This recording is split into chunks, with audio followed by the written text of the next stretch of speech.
अस्सलाम वालेकुम, welcome back to the channel. तो अगर आप सऊदीया में, कतर में और बहरीन में रहते हैं और थाईलैंड विजिट करना चाहते हैं, तो उसका कंप्लीट प्रोसेस चेंज हो चुका है। पहले लोगों को फिजिकली एम्बेसी में जाना पड़ता था, मगर अब ये प्रोसेस बिल्कुल ख़त्म हो गया है और हर चीज़ 19 मार्च के बाद से ऑनलाइन हो गई है, which is great news for everyone. क्योंकि पहले आप थाईलैंड एम्बेसी के लिए एप्लीकेशन प्रोसेस सबमिट करने के लिए जाते थे, वहाँ 2-2 3-3 घंटे आपको एप्लीकेशन प्रोसेस में लगते थे। बहुत ज़्यादा पेपर इंटेंसिव होता था, आपको प्रिंट आउट्स करने पड़ते थे, फोटोग्राफ्स निकालने पड़ते थे, तो बहुत सारी चीज़ें वो आपको साथ कैरी करनी पड़ती थी।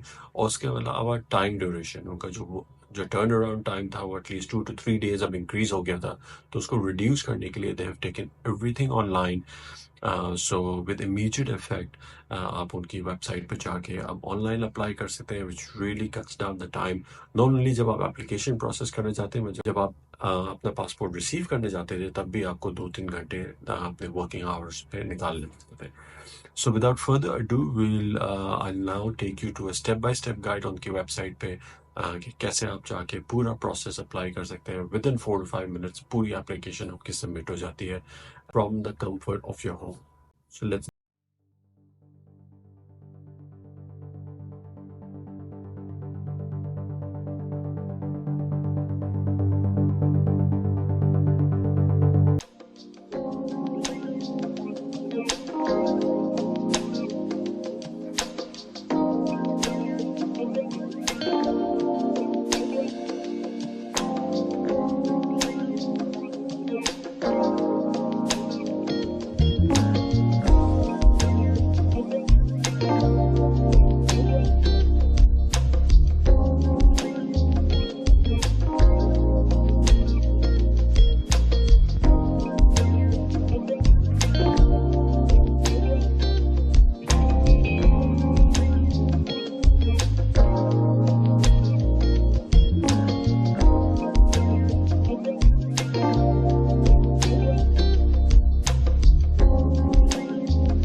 तो ये आपने पूरा प्रोसेस देखा, बहुत ही सिंपल है, बहुत ही ईज़ी है एंड रियली आपका बहुत ज़्यादा टाइम अब जो है वो इसमें सेव होगा एप्लीकेशन प्रोसेस में। So that's a great step by Thai authorities in Qatar. So hopefully you found the video interesting. Like, share and subscribe for more visa related information, more travel tips, and hopefully see you in the next video.